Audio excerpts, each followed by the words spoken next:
Donc, un bouton qui va apparaître, cette réunion va être enregistrée, donc cliquez sur continuer si vous voulez poursuivre. Ou sinon, gardez caméra fermée et microphone là, si vous ne voulez pas apparaître là, dans le revisionnement de la vidéo. Alors, 75 personnes, on lance le tout, il est midi, donc bienvenue tout le monde à ce dernier atelier de la semaine FAD. Donc, c'est la 14e activité de la semaine qu'on réalise. On est encore très nombreux pour assister aux activités. Il y en a qui nous ont suivis toute la semaine, donc ça fait une semaine assez bien chargée si vous avez pris l'ensemble des formations. Donc, ce midi, on est très content de vous accueillir pour cette dernière activité, qu'on parle d'un sujet très intéressant qui est la rétroaction efficace à distance. Donc, on a toujours l'élément de distance qui nous crée une interférence entre l'intervenant. Donc, je vais laisser la parole à Mme Blandine Courcot qui va nous faire la présentation. Je vous rappelle qu'on va prendre des questions à la fin, toujours possibilité de clavarder. Et également avec le mot-clic sur Twitter si vous voulez écrire des commentaires, donc #SemaineFab. Alors, Mme Courcot, je vous passe la parole et bon atelier tout le monde. Oui, merci beaucoup René. Bienvenue dans cet atelier donc de la semaine de la formation à distance organisée par Fadio. Tu l'as dit René, ça a été une semaine bien chargée, très riche. Je suis très contente d'y participer et puis de conclure cette semaine. J'en profite pour remercier les organisateurs et les organisatrices et puis en particulier Karine pour son accompagnement avant l'atelier. Donc nous serons ensemble pour 1 heure. Pour me présenter rapidement, donc Blandine Courcot, je suis conseillère pédagogique au Cégep à distance depuis une bonne année. Je travaille au secteur de la recherche avec mes collègues, Madame Patricia Gay et le docteur Man Chen-Fu. Alors j'ai le plaisir aujourd'hui d'aborder avec vous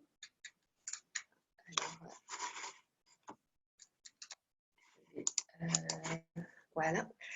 Donc les rétroactions efficaces et en particulier dans un contexte de formation. Donc, je vais d'abord souligner de façon générale les enjeux autour de la communication dans la formation à distance. Vous présenter ensuite ce que la littérature préconise dans le domaine spécifique de la rétroaction. Et puis, je vais essayer d'apporter des pistes peut-être plus concrètes pour une mise en pratique de ces recommandations. Alors, il faut être conscient que le thème des rétroactions n'est pas un thème nouveau en recherche. Les références clés, en fait, datent même des années 90-2000, mais depuis, les chercheurs ont essayé de mesurer et de valider les concepts centraux qui ont émergé. Alors, de manière générale, nous sommes toutes et tous confrontés à ces enjeux liés à la communication à distance, que ce soit par exemple dans les échanges de courriels, dans les échanges de textos, mais aussi dans les échanges sur les réseaux sociaux. Donc, c'est parfois difficile quand nous sommes nous-mêmes engagés dans la communication de prendre du recul et de réaliser ce qui peut bloquer l'échange. Alors en fait, moi j'ai commencé à creuser ma réflexion sur la communication à distance quand j'ai eu accès aux 2 dimensions parallèles qui se déploient souvent en formation à distance. D'un côté, le monde des apprenants et des apprenantes, et puis de l'autre, le monde des enseignants ou des tuteurs, tutrices. Alors, en fait, je travaillais pour une compagnie qui développait des cours en formation à distance et en ligne, et je suivais la page Facebook qui était réservée aux étudiants. Et un jour, il y a une étudiante adulte qui se plaint avec véhémence d'une rétroaction qu'elle a reçue de son enseignante. Donc, l'étudiante se sent dépréciée, voire humiliée par les cris qu'elle a reçus. Et donc, bien sûr, elle le fait savoir haut et fort à travers la page Facebook. Donc, nous voilà dans une situation un peu de crise. Donc, on a décidé d'aller investiguer et de remonter en fait à ce message qui avait déclenché la situation. Et en fait, on a découvert avec surprise que le message était très simple et pour une personne extérieure comme nous, il était même très banal. Et en fait, l'enseignante aiguillait simplement l'apprenante vers une ressource supplémentaire. Donc, à partir de ce moment-là, en réalisant ça, j'ai voulu me pencher un petit peu plus sur ce cas et voir un peu ce que la littérature recensait sur la rétroaction en formation à distance. Et en effet, il a été montré que chez des apprenants adultes en difficulté scolaire, un message qui est écrit de façon neutre sera perçu comme négatif. Et donc, c'était la situation que nous avions vécue. Et ce point de départ, cette idée d'incompréhension mutuelle, elle est également ressortie dans une étude qu'on a réalisée auprès des apprenants du cégep à distance et avec les tuteurs et les tutrices sur leur interaction respective. Et donc, un étudiant l'exprimait ainsi: il est difficile de se comprendre par écrit. C'est ce que j'ai remarqué dans les réponses à mes questions. Et en fait, ça a fait écho aux commentaires d'une tutrice qui nous disait souvent le problème est de comprendre la question plutôt que d'y répondre. Alors, en 2002, en fait, on a Picciano qui nous rappelait que l'ajustement le plus important dans l'apprentissage en ligne est directement associé aux enjeux de l'interaction, tant sur le plan social que cognitif. Et donc, Moore, en 1989, avait déjà isolé 3 types d'interactions que nous appelons plus généralement des construits. Donc, je vous les rappelle, en formation à distance, on a l'interaction étudiant-enseignant-tuteur, l'interaction étudiant-contenu et l'interaction étudiant-étudiant. Alors, cette interaction-là, nous, au cégep à distance, on ne l'exploite pas. Il y a très peu de cours où il y a des forums qui permettent les échanges des étudiants. Et alors, dans ces 3 interactions, celle entre les instructeurs et les étudiants, c'est celle qui a un impact le plus important sur la satisfaction et la perception de l'apprentissage, davantage que l'interaction avec les pairs. Et pour Ustati et Hassan, la capacité des instructeurs à répondre aux besoins des étudiants dans un cadre de FAD est primordiale pour assurer le succès d'une éducation à distance. Donc, répondre aux besoins des étudiants. Nous le vivons, il est parfois difficile en fait pour l'étudiant qui commence dans un cadre de formation à distance d'exprimer ses besoins. Donc nous verrons plus tard que il est peut-être plus efficace finalement d'accompagner nos étudiants dans l'acquisition d'une compétence nouvelle qui lui permettra d'être mieux outillé dans son nouveau rôle d'étudiant à distance. Donc c'est ce qu'on verra plus tard. Et dans ce contexte de formation à distance, et puis en particulier en ligne, il faut introduire en fait les concepts de présence sociale et de communication médiatisée par l'ordinateur, donc ce qu'on appelle Computer Mediated Communication en anglais. Alors dans une perspective constructiviste, l'apprentissage prend forme grâce au contexte et le sens va se construire à travers les interactions avec les autres, à travers la communication, à travers les activités collaboratives. Et c'est ce qu'a défini en fait Chi-Seung Tu de l'Université d'Arizona, qui s'est penché sur l'impact de la présence sociale dans l'apprentissage en ligne. Alors, il faut savoir qu'il existe en fait une certaine variabilité dans la définition du terme de présence sociale. Parfois, on pourra parler d'interaction sociale ou même d'immédiateté, d'intimité, c'est-à-dire on va reprendre les 2 composantes majeures de la présence sociale. On va parler d'intimité et d'immédiateté. On peut parler de connexion aussi. Ce qu'il faut aussi garder en tête, c'est qu'il y a un prérequis à l'interaction dans notre contexte. Un prérequis qui est l'usage des technologies. En fait, souvent, on part de l'hypothèse que les étudiants sont à l'aise avec la technologie. Et des auteurs comme Gunawardena a démontré que c'était une hypothèse qui était fausse. Et il faut toujours s'assurer que le support technologique ne sera pas une première barrière à la communication écrite. Donc, on peut commencer en fait de façon plus légère au début pour s'assurer avec l'étudiant, quand on est dans un échange, que la barrière technologique n'est pas un frein à cet échange. Alors, ce que Tu a mis également en évidence dans ses études sur la présence sociale dans un cadre d'une communication médiatisée par l'ordinateur, c'est l'importance du ton employé. Alors, en fait, Norton a défini 11 types de tons que l'on peut employer. Donc, par exemple, on peut avoir un ton concis, un ton plus amical, encourageant, ouvert. Et Tu et MacIsaac ont montré que trop de rigidité par rapport à un style ou une faible utilisation de tous les styles implique un effet négatif sur la présence sociale. Donc, c'est important d'être conscient des styles que nous utilisons pour évaluer comment nous les utilisons. Alors, le ton et le sens des mots peuvent créer, en fait, c'est ce que Tou et Mac-Isaac ont montré, ils peuvent créer un sentiment de détachement qui peut alors contribuer à un sentiment d'isolement social pour l'apprenant. Et en fait, c'est un peu ce que j'ai illustré avec mon anecdote au début. L'étudiante, en fait, se sentait pratiquement isolée. Et c'est juste à travers cet échange écrit. Donc, on voit l'impact d'un message écrit sur les étudiants. Alors, au-delà du ton employé, il y a également la qualité des discussions en ligne. Et un engagement significatif ne veut pas dire, en fait, pour l'apprenant, d'envoyer beaucoup de messages. L'objectif, c'est de tendre vers un apprentissage, en fait, plus profond. Un apprentissage qu'on va mettre en opposition à un apprentissage de surface. On est vraiment dans la définition de Biggs, l'apprentissage profond et surface. Et nous, on veut tendre vers l'apprentissage profond. Et donc, la qualité des discussions, elle pourrait être améliorée, ce que nous disent les auteurs, avec plus de structure et d'accompagnement. Et cette idée de structure, en fait, elle est au cœur de la théorie de la distance transactionnelle de Michael Moore. Donc peut-être que vous la connaissez. Donc pourquoi je vais la nommer ici? Pourquoi je la nomme? Parce qu'une des composantes majeures de la théorie de Moore, c'est le dialogue. Donc, quand les étudiants et les instructeurs sont séparés dans l'espace et ou dans le temps, il est important d'être conscient de son rôle dans les transactions dialogiques. Alors, je vous ai fait un petit tableau qui résume un petit peu la théorie de la distance transactionnelle. Donc, on voit un peu le lien subtil entre la structure et le dialogue dans l'apprentissage à distance. Donc, les apprenants, en fait, qui sont plus autonomes, vont être à l'aise avec plus de contenu structuré.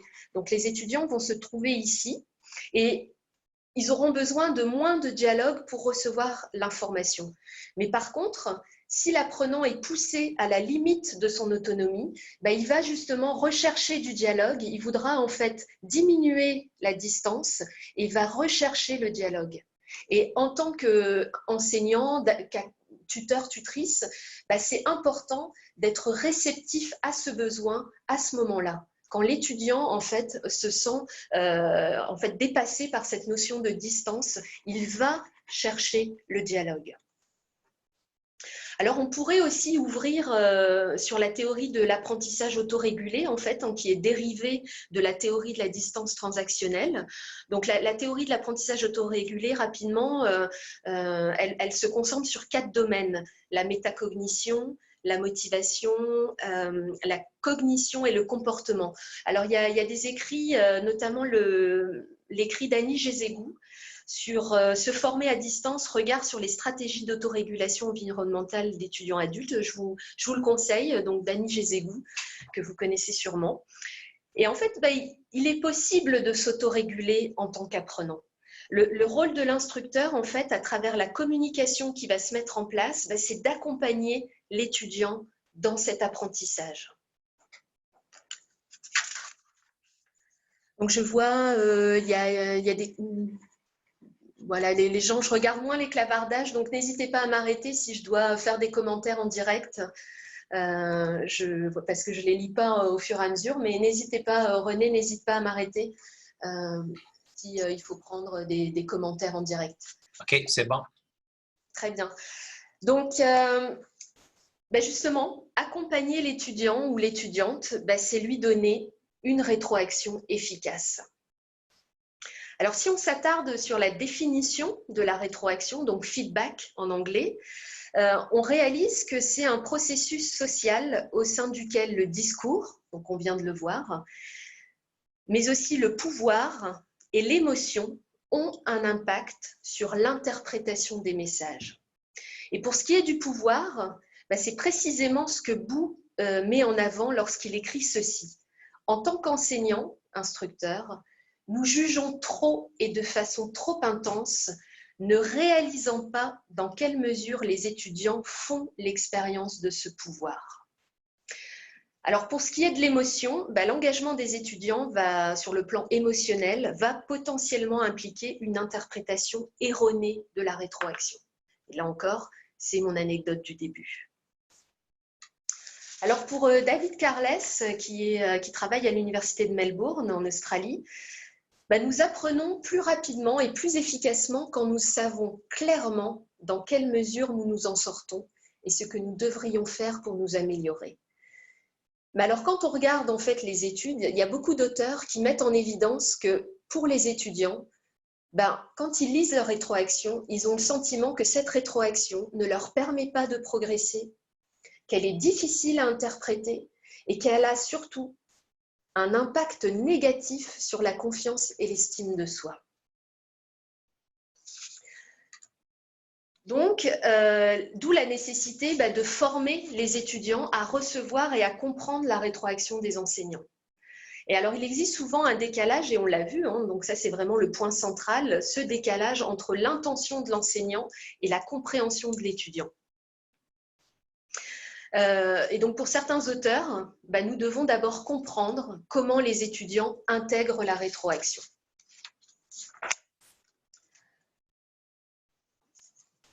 Alors tout d'abord, on peut commencer par identifier, comme Conrad, les facteurs critiques qui peuvent influencer la communication. Quels sont les outils les mieux adaptés aussi, ça c'est important de réfléchir à cette question. Et c'est dans ce contexte que beaucoup d'études aussi sont réalisées sur le médium utilisé pour donner des rétroactions. Donc au Cégep à distance, par exemple, nos tutrices et nos tuteurs accompagnateurs utilisent la rétroaction audio. Et l'impact en fait de ce médium, de la rétroaction audio, elle a été montrée par ma collègue chercheure Stéphanie Faquin. Donc maintenant, c'est ce qu'on développe de plus en plus. Alors, on peut le voir, la rétroaction, elle-même peut être de nature différente selon la finalité qu'on veut lui donner. Donc, on peut donner une rétroaction dans un but plutôt correctif, socratique, par exemple, si on adresse des questions qui sont de nature plutôt réflexive pour stimuler des apprentissages plus profonds. Donc, il y a toute une typologie, une nomenclature en fait des types de rétroaction. Et puis, il y a beaucoup d'auteurs qui se sont intéressés à certains des types. Donc, la rétroaction peut être de différents types, mais elle a un objectif.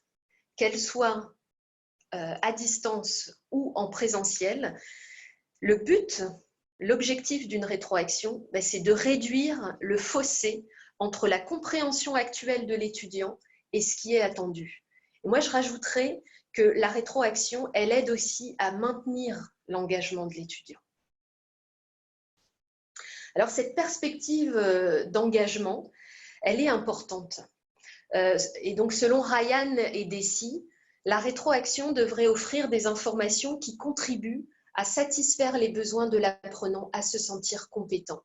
Et donc, c'est vraiment répondre à ce besoin qui permettrait à l'apprenant de développer sa motivation intrinsèque et son intérêt. Alors là, vous allez me dire, oui, mais finalement, quelles sont les caractéristiques d'une rétroaction motivante ? Alors, une rétroaction motivante, selon Arx, elle va utiliser des références individuelles et non un cadre social de référence. Donc, on ne s'adresse pas à un groupe, on ne généralise pas, on s'adresse à l'étudiant spécifiquement. Une rétroaction motivante, elle doit se référer à des processus d'apprentissage et de performance plutôt qu'à l'apprenant comme personne. Donc, on ne généralise pas, mais on se focalise sur le processus d'apprentissage. Et puis surtout, enfin, elle doit établir des causes dues à des facteurs temporaires. Ça, c'est intéressant. Et surtout en cas d'échec. Par exemple, à l'étudiant, on ne peut pas dire tu as raté, c'est la malchance. Il faut que ce soit des facteurs non permanents. Pour l'étudiant, c'est important parce que qu'est-ce qu'on fait avec un facteur permanent ? Donc, s'il y a eu échec, il faut dire, voilà, c'est peut-être que tu n'as pas bien compris telle notion, mais ne pas l'associer à ce que certains auteurs appellent les unstable attributions. Alors, Brett et Atwater concluent que les étudiants préfèrent les commentaires précis et élaborés qui vont indiquer leurs forces et leurs faiblesses et qui, en fait, vont leur permettre de s'améliorer. Alors, d'un point de vue théorique, On voudrait que ces rétroactions, elles permettent aux apprenants de corriger leurs connaissances erronées pour améliorer leur calibration. Alors, je ne sais pas si vous êtes familier avec ce concept de calibration. C'est un concept qui a été exploré par John Hattie de l'Université de Melbourne aussi et de ses collaborateurs. Et c'est à mon sens un concept qui est très intéressant. En fait, la calibration, c'est la différence entre ce que l'étudiant croit savoir et ce qu'il sait réellement. Alors, si cette différence est grande, c'est problématique pour l'étudiant. C'est-à-dire qu'il a une confiance élevée et une faible précision de son jugement. Et Hattie a montré que les élèves qui avaient plus de difficultés ont une confiance importante par rapport à leurs connaissances antérieures, mais que celles-ci sont erronées. Donc, et dans cet article, il souligne d'ailleurs que nous voyons plus souvent des étudiants trop confiants.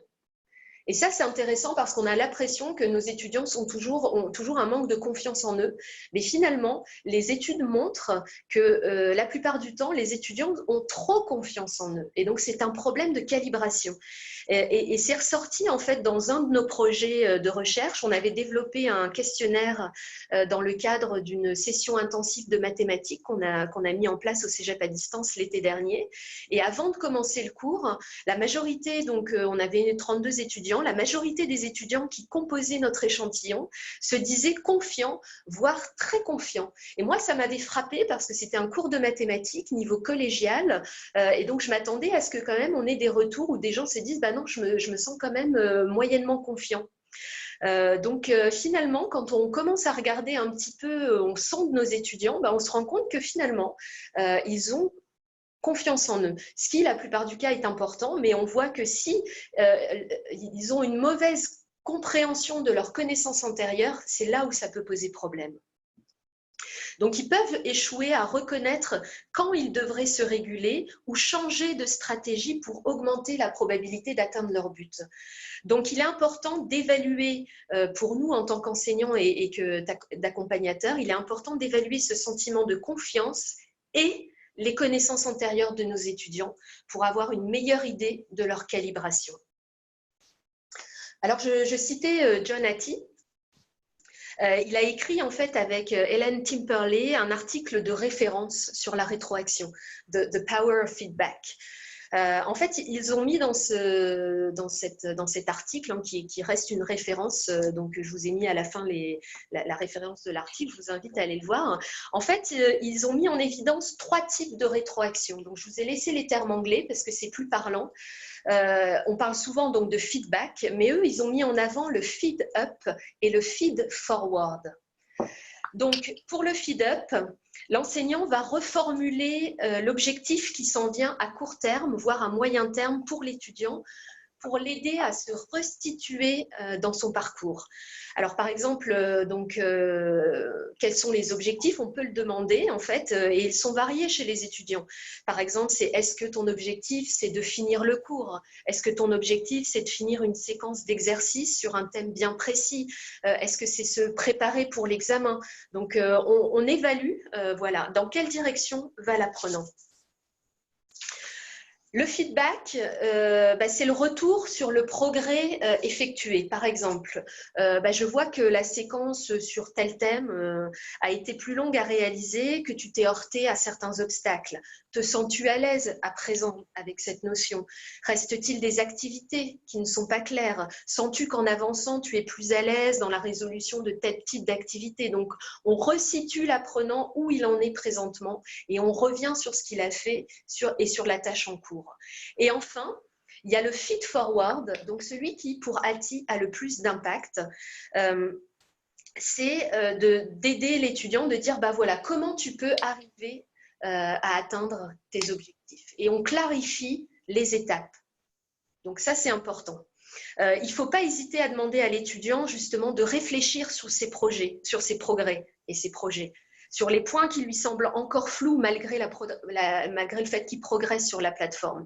Et en fait, l'étudiant peut avancer dans son cours, donc en formation à distance et en ligne, là il va avancer, mais il peut aussi, en avançant, avoir le sentiment qu'il passe à travers le contenu, mais sans vraiment le maîtriser. Et donc, c'est important d'adresser ce problème en continu parce que sinon, l'étudiant va approcher de l'examen et puis il aura le sentiment de ne pas être compétent et ça va ajouter de l'angoisse à l'arrivée de l'examen. Donc, c'est important dès le départ d'aborder ce problème. Oui, René? Oui, ben, j'avais juste une question par rapport à, c'était Geneviève Abel. Quelle Oui. stratégie de rétroaction ciblée suggérez-vous pour l'enseignement en grand groupe? Là, c'est sûr qu'on y va avec le feedback est très individualisé, Oui, mais oui on parle surtout. Oui, allez-y. donc si on veut donner dans un grand groupe, plus dans un cadre de formation à distance aussi ou... Peut-être que Geneviève pourrait préciser, peut-être. Parce que Parce que on prend le grand groupe, peut-être pas en classe en réel, mais là, ils sont dans le mode distance. ouais, là, on est bon. Là, moi, c'était plus dans un mode distance. Alors, dans un grand groupe, c'est plus difficile effectivement d'aller sur les objectifs de chacun. Mais comme on le fait en présentiel, on peut dire, bah voilà, voilà tout ce que vous avez fait ou ce qu'on a fait ensemble. Et puis voilà ce qui s'en vient. Donc, est-ce que vous maîtrisez bien telle notion? La notion qu'on a fait là est vraiment en lien avec la notion d'aujourd'hui. Donc, en grand groupe, c'est la même chose, sauf que bah, on va moins mettre ça en perspective avec le cheminement de chaque étudiant, mais c'est la même chose, on le fait de toute façon à chaque fois en présentiel, à chaque fois qu'on commence un cours, bah, on fait un point sur qu'est-ce qui a été fait, qu'est-ce qu'on va faire aujourd'hui, puis qu'est-ce qui s'en vient dans les prochains cours. Donc finalement, on le fait peut-être de façon plus implicite quand on enseigne en présentiel. Et justement, c'est ça qu'il faut garder en tête quand on est à distance, ben, même si le contact se fait plus facilement avec l'étudiant, il faut toujours garder ça en vue. Est-ce que je donne du feed-up, du feedback et du feed-forward? Donc, je ne sais pas voilà, si ça a répondu, mais je pense que c'est en présentiel, on le fait de façon plus implicite, je pense. Oui, Geneviève a répondu merci. Ça fait que merci pour les précisions. Très bien. Donc l'idée en fait bah, c'est justement ça reprend un peu tout le fil rouge de ma présentation, c'est qu'il faut apprendre, il faut accompagner l'étudiant dans son autorégulation au fur et à mesure de sa progression et non à la veille de l'examen. Alors, donc, John Hattie, on voit il y a trois niveaux de rétroaction, il y avait ces trois types pardon, de rétroaction, mais il a aussi apporté une granularité. Il apporte 4 niveaux de rétroaction. Donc, au sein du feed-up, feed-forward, feedback, on peut aller chercher différents niveaux de rétroaction et c'est important de viser le bon niveau au bon moment. Alors, il y a donc le niveau de performance de la tâche. Donc là, par exemple, c'est une rétroaction sur le contenu et l'exécution en lien direct avec l'exercice. Donc l'étudiant fait un exercice, on donne une rétroaction vraiment sur ce qu'il vient de nous faire, sur la tâche. Donc ça, c'est le niveau de performance de la tâche. On peut faire une rétroaction un peu plus générale, plus sur le processus, sur la démarche mise en place, sur la méthode de résolution. Et en fait, ça, c'est une méthode qui peut être applicable dans des contextes différents. Donc, on peut expliquer à l'étudiant que ce qu'il est en train de faire, bah, c'est un processus plus global et qui est transposable dans d'autres contextes. On peut avoir le niveau, on peut aller toucher le niveau d'autorégulation. Donc ça, c'est la rétroaction qui permet à l'étudiant de s'ajuster, d'examiner sa démarche, de s'auto-évaluer. Et puis enfin, il y a le niveau plus personnel. On va gratifier l'étudiant, on va dire, bah voilà, tu es bon, ne lâche pas. Donc ça, c'est vraiment plus au niveau personnel. Alors, ce qui est intéressant, c'est que si on vise ce niveau personnel au mauvais moment, bah, ça peut avoir un effet contre-productif. Parce que si l'étudiant s'attend à plutôt avoir une rétroaction sur le processus parce qu'il est à la veille de son examen ou proche de son examen, bah, si on va toucher plutôt le niveau personnel, bah, là, on ne répond pas aux attentes de l'étudiant et c'est contre-productif. Pareil, si on va lui donner une rétroaction au niveau de son ajustement, de sa démarche en formation à distance, alors qu'il n'en est pas du tout là, qu'il n'est pas du tout encore autonome, ben là, on est contre-productif aussi. Donc là, on revient par contre à un niveau plus personnel. Donc, c'est intéressant de voir où en est l'étudiant dans son parcours et d'aller vraiment viser le niveau de rétroaction qui est pertinent par rapport à sa temporalité d'apprentissage. Donc, c'est une subtilité qui est intéressante quand on donne la rétroaction. Justement, par rapport à ça, on a une question de Sylvie Grimard. Bon, Oui, il est essentiel de comprendre la nuance entre une rétroaction des commentaires faits aux apprenants. Elle oui. demande, puis-je avoir votre opinion ou votre point de vue sur ce sujet? Donc, entre commentaires et rétroaction. Euh, Bah, c'est sûr que dans le commentaire, moi, dans ma compréhension, je ne sais pas ce que la personne a en tête, je ne sais plus son prénom, Sylvie, c'est ça? Sylvie. Oui. Oui, Sylvie. Bah, c'est sûr qu'un commentaire, ça peut être voilà, une petite en cours de route, c'est peut-être moins réfléchi. Moi, je vois un commentaire comme quelque chose de moins réfléchi de la part de l'enseignant, alors que là, on se rend compte qu'une rétroaction, finalement, ça demande une prise de distance de la part de l'enseignant. Et puis, forcément, on le construit aussi. La rétroaction qu'on donne au devoir 1, ben, ce n'est pas la même que la rétroaction qu'on donne au 4e devoir. Donc, il y a aussi une progression parce qu'on connaît nos étudiants au fur et à mesure. Donc, un commentaire, je pense, c'est toujours, ben voilà, quand on corrige, on va faire des commentaires. Et puis, à la fin, on va donner la rétroaction. Donc, on pourrait voir le commentaire comme quelque chose qui se fait au fur et à mesure du devoir. Et à la fin du devoir, là, on est en mode rétroaction. OK, très bien, merci. Donc, voilà pour les 4 niveaux de rétroaction. Alors, je vous ai parlé de John Hattie. John Hattie, par le Times, il a fait en fait une méta-analyse avec un très très grand nombre d'étudiants. Ça a été vraiment une étude qui a marqué le monde de l'éducation. Il a même été nommé par le Times le Saint Graal de l'éducation. Voilà, puis sa publication sur le feedback est vraiment très intéressante et on a beaucoup à apprendre de ses stratégies. Mais je voulais quand même vous faire part que, effectivement, du Saint Graal, il y a aussi des controverses, et notamment Pierre-Jérôme Bergeron de l'Université d'Ottawa qui a publié en 2016 voilà, une critique un peu de sa méta-analyse. Donc, c'est une méta-analyse qui a été publiée dans son livre qui s'appelle Visible Learning. Je trouvais que c'était important aussi de vous faire part des controverses qu'il y avait autour de John Hattie. RIR aussi a publié en 2017 un portrait critique des travaux de John Hattie.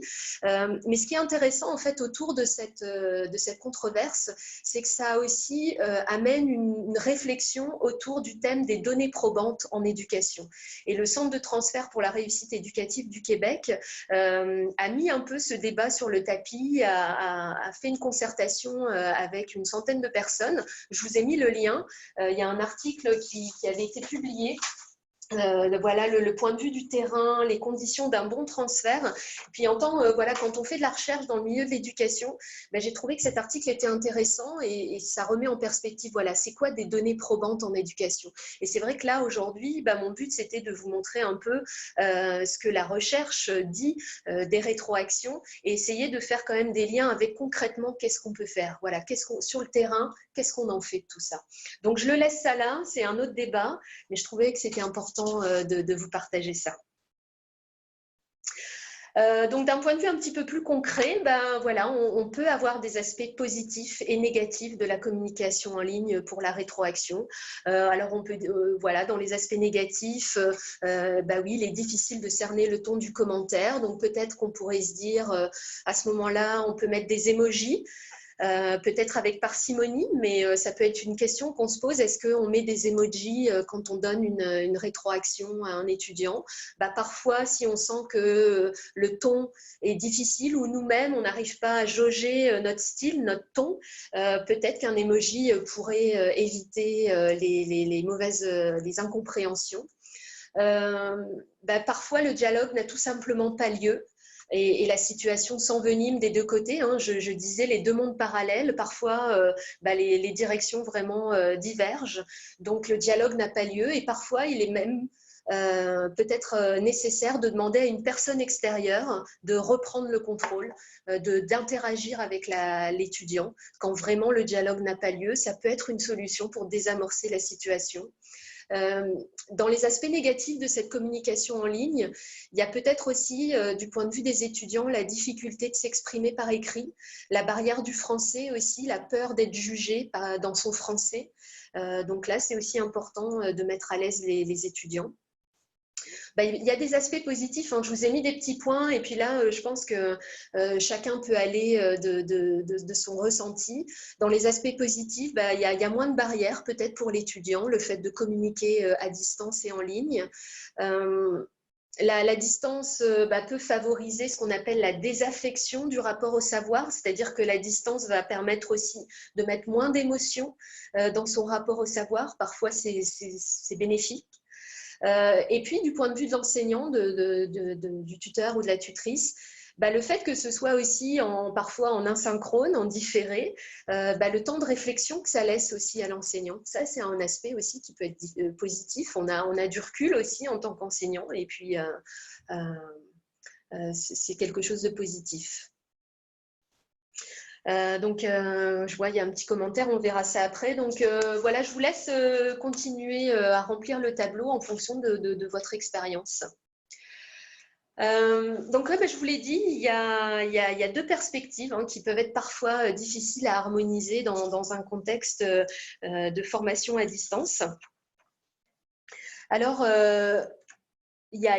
on peut regarder la perspective des apprenants. Donc là, en fait, il y a Farnborough qui a fait une étude dans l'apprentissage des langues en formation à distance. Et puis, il a montré que la façon dont les étudiants voient et utilisent la rétroaction, elle est complexe. Hein, on commence à le sentir. Hein, il y a beaucoup de facteurs. C'est vraiment quelque chose à plusieurs facettes. Et je pense qu'on l'expérimente tous. Et Farnborough, en fait, nous dit la capacité des étudiants à utiliser de façon efficace la rétroaction semble être liée à leur confiance, leur détermination, leur capacité à apprendre et sur le long terme, leur potentiel à atteindre une certaine autorégulation. Mais il faut une certaine capacité pour intégrer la rétroaction, en fait. C'est ce que nous montre Farnborough. Et à la fin de cet article-là que je vous cite, il soulève des questions qui me semblent intéressantes. En fait, si on se rend compte que l'étudiant a besoin de plus de support hein, au niveau de la rétroaction ou même dans son cheminement en général, pour les instructeurs, en fait, ils peuvent se demander comment on intègre davantage de support dans les structures qui existent déjà. Et ça fait écho vraiment à la théorie de la distance transactionnelle de Michael Moore. Comment on peut donner plus de support, plus de structure dans un cours qui peut-être parfois est déjà monté. Donc là, c'est une réflexion pour les instructeurs. Et si on prend le point de vue des étudiants maintenant, comment eux, ils vont réagir au fait peut-être d'être ciblés pour avoir plus de support? Est-ce qu'ils vont l'accueillir positivement? Est-ce qu'ils vont le voir comme une confirmation de leur perception négative d'eux-mêmes, comme une intrusion dans leur intimité? Donc, c'est des questions qui me semblent intéressantes aussi parce que voilà, quand on décide de donner plus de support, de soutien à un étudiant en formation à distance, est-ce que c'est toujours bien perçu par l'étudiant? Voilà, un questionnement de Farnborough. Alors, peut-être pouvons-nous nous décentrer en fait de notre rôle d'instructeur et de laisser le contrôle à l'étudiant en les guidant dans leur réflexion personnelle à travers l'évaluation par les pairs, par exemple, et à travers l'auto-évaluation. Alors, c'est un changement de paradigme qui va s'opérer en encourageant le dialogue. Et pas seulement une rétroaction à sens unique, mais un processus qui va se mettre en place. Donc, vous voyez, là, on a vraiment repensé le feedback en éducation supérieure, en développant le dialogue. Et Horstman, par exemple, lui, il propose même une approche pour guider les apprenants dans leur réflexion personnelle à travers l'auto-évaluation. Donc, c'est le modèle GOALS. Donc, qu'est-ce que je souhaite réussir, moi, en tant qu'apprenant? Quelle est la finalité que je vise? Quelles sont les actions que je dois faire pour y parvenir? Dans quelle mesure ai-je avancé? Quelle stratégie dois-je utiliser? À qui je dois parler? Comment utiliser les exemples donnés par ma tutrice, par mon tuteur, par mon enseignant? Et donc ça, c'est un cadre, voilà, on se décentre, on laisse la place aux étudiants et ils se posent les questions eux-mêmes. Et le dialogue, alors, peut se mettre en place. Alors, je vous ai remis aussi un peu le cadre de l'interaction étudiant-enseignant par Terry Anderson. Donc là, on voit vraiment là toute l'interaction. Et il nous dit que les bonnes pratiques qui émergent reconnaissent que le flux de communication dans les cours en ligne est moins centré sur l'enseignant que dans une classe traditionnelle. Donc justement, en formation à distance et en ligne, peut-être qu'il est plus simple de se décentrer et de remettre au centre de ces apprentissages nos étudiants. Et alors, David Carles, lui, il va plus loin encore. En 2018, il propose même, en fait, de mettre en place une nouvelle littératie, une littératie en rétroaction. Et il a un cadre, voilà, un cadre qui soutient cette littératie en rétroaction, donc ce qu'il appelle le feedback literacy. Au cœur de ce cadre, on a l'appréciation, le jugement et la gestion des émotions. Donc, je vous ai remis un petit tableau voilà, qui résume un petit peu cette publication de David Carles. Et pour Carles, pour lui, les étudiants qui ont développé une littératie en rétroaction sont conscients de la nécessité d'agir en réponse à une rétroaction. Ils vont mettre en place des inférences à partir de nombreuses expériences de rétroaction dans le but de s'améliorer. Et c'est ce qu'on cherche. On leur donne une rétroaction et puis au fur et à mesure de leur parcours, ils vont savoir quoi en faire. Parce que c'est toujours ça peut-être le problème. On donne une rétroaction et puis on a l'impression que l'étudiant ne la lit pas et qu'au deuxième devoir, c'est exactement les mêmes choses qui reviennent. Donc il faut dès le départ développer cette capacité chez les étudiants à comprendre et à mettre en action ce qui ressort de la rétroaction. Et puis, les étudiants qui ont développé cette littératie, ils peuvent mettre en place un répertoire de stratégies pour agir en fonction de la rétroaction reçue. Donc là, on est dans l'action. On a une rétroaction demande une action de la part de l'étudiant. Alors, je terminerai, comme ça on aura du temps après, je terminerai par la perspective des instructeurs et des instructrices, donc enseignants, enseignantes, tuteurs, tutrices. Il y a une méta-analyse de Thurlings qui met en lumière que la compréhension et la représentation que nous nous faisons de la rétroaction en tant qu'enseignants, enseignantes, dépend de notre positionnement pédagogique. Et donc, c'est un article très intéressant parce qu'il regarde en fonction du courant pédagogique de différents enseignants, comment eux, ils perçoivent la rétroaction. Donc, que nous privilégions un courant comportementaliste, socio-constructiviste, cognitiviste, nous n'allons pas percevoir la rétroaction de la même façon, que ce soit dans la manière de la donner ou dans la finalité que nous y voyons. Et cette nuance, elle est importante à deux niveaux, à mon sens. Quand nous donnons de la rétroaction, on doit trouver son style en tant qu'enseignant, mais quand nous-mêmes nous en recevons, par exemple dans le cadre de notre développement personnel et professionnel. Donc, c'est intéressant. Et alors, je ne sais pas, il y a Lorenzin qui a beaucoup travaillé en éducation des adultes, qui a fait un test qui a développé un test d'une quinzaine de questions. Et en fait, on peut, à la fin du test, savoir quel est notre courant pédagogique, donc andragogique dans le cas de Lorenzin, et de savoir, voilà, on n'est pas qu'un seul, on ne dépend pas d'une seule philosophie, on a souvent une influence de plusieurs courants, mais c'est intéressant, je trouve, dans notre parcours professionnel en éducation, de se dire, voilà, quels sont les courants qui m'influencent, et il faut savoir que ces courants changent aussi en fonction du temps. On peut commencer sa carrière en étant plutôt comportementaliste, et puis au fil du temps, on va aller vers des courants plus socio-constructivistes, mais d'en être conscient, ça a un impact aussi sur la façon dont nous percevons la rétroaction. Si on est plutôt comportementaliste, on ne va pas donner la même importance à la rétroaction que quelqu'un qui est plus socio-constructiviste. Donc, je trouvais que la perspective des instructeurs, c'était intéressant. Alors, je vais conclure cet atelier par une phrase de Hattie et Timberley qui remet peut-être en perspective notre mission. La rétroaction ne peut se construire sans substrat. Elle est inefficace quand il n'y a pas eu d'apprentissage initial. La rétroaction est ce qui arrive en second et c'est elle qui a une des plus grandes influences sur l'apprentissage. Donc voilà pour conclure cet atelier. Et puis une dernière conclusion. La rétroaction, je vais ouvrir cette réflexion sur la rétroaction au sein aussi de nos institutions éducatives.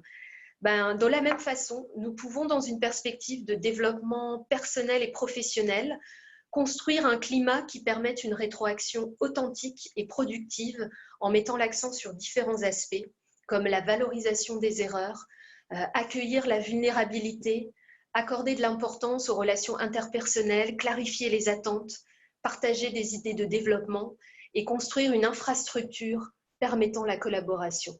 Et je pense que cet atelier est peut-être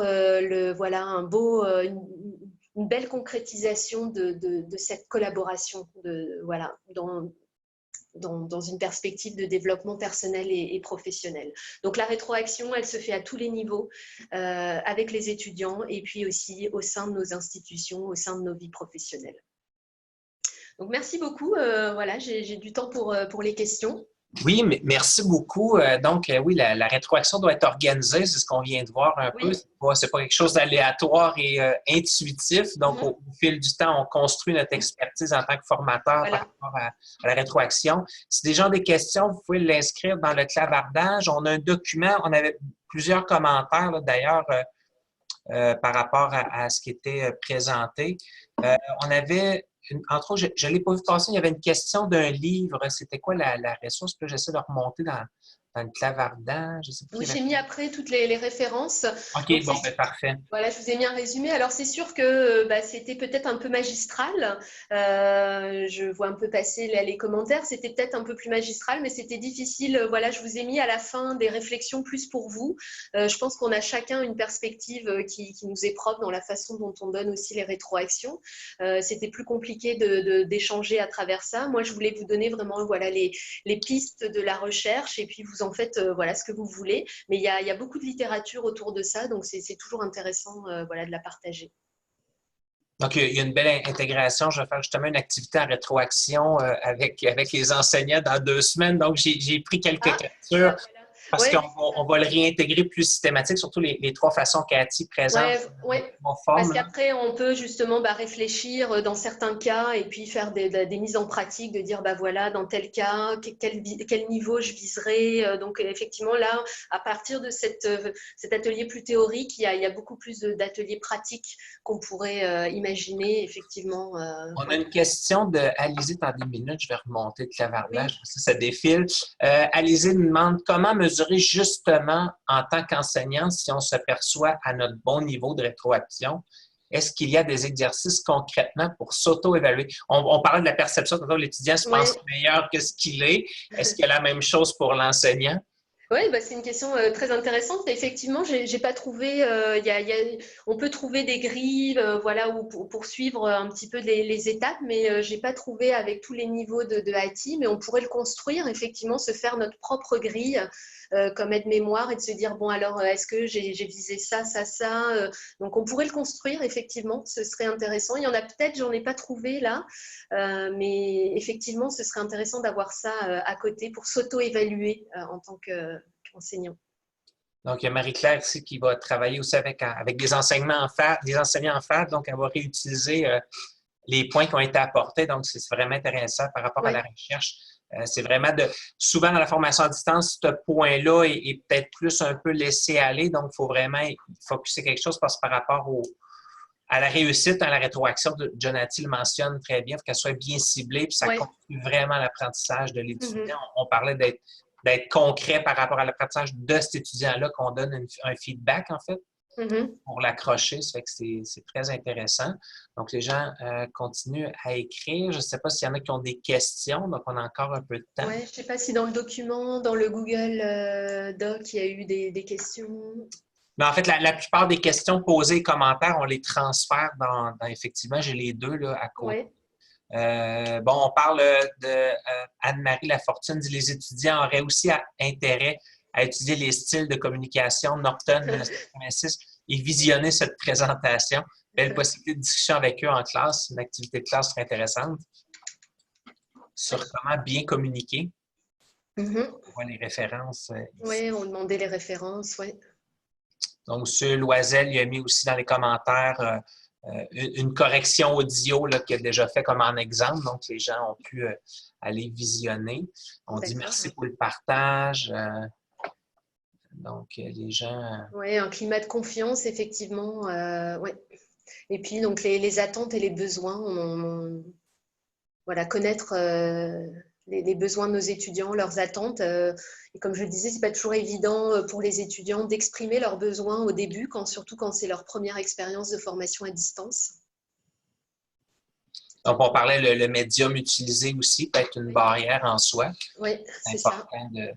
De varier aussi les médiums en fonction des étudiants, peut-être comme on fait au Cégep à distance, des vidéos, des visioconférences en groupe ou en individuel, en fonction vraiment des étudiants. Puis les moments de la rétroaction, vous parliez en début puis en milieu, c'est un peu différent parce que l'idée, c'est de construire un réalignement pour que l'étudiant vive une réussite. Donc, si on dit, ben moi, c'est le dernier travail final que je commande beaucoup, ça a peu d'impact sur la réussite de ce cours-là. Oui.